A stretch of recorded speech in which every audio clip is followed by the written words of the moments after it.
रामकृष्ण हरी. पुन्हा ही पण वही आपल्या धर्माविषयीच आहे बघा. तुळशीची झाडा दोरोनी न घाले शिंतोडा आणि द्राक्षाची बुढा दुधाची घालीजी.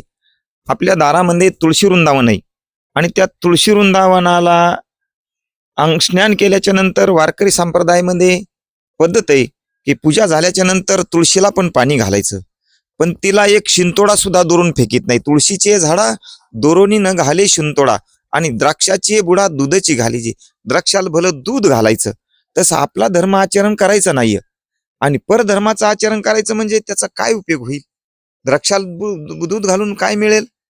द्राक्ष मिळतील, पैसा मिळेल, पैशाने परदेशाला जाता येतं. पण तुळशीला पाणी घातलं तर पुण्य मिळतं, पुण्याने परलोकाला जाता येतं. परदेशाला गेलेला भ्रष्ट होतो, पण परलोकाला गेलेला मुक्त होतो. मग बघा, मुक्त व्हायचं आहे का भ्रष्ट व्हायचंय हे आपलं ज्यांचं त्यांच्यावर आचरण अवलंबून आहे.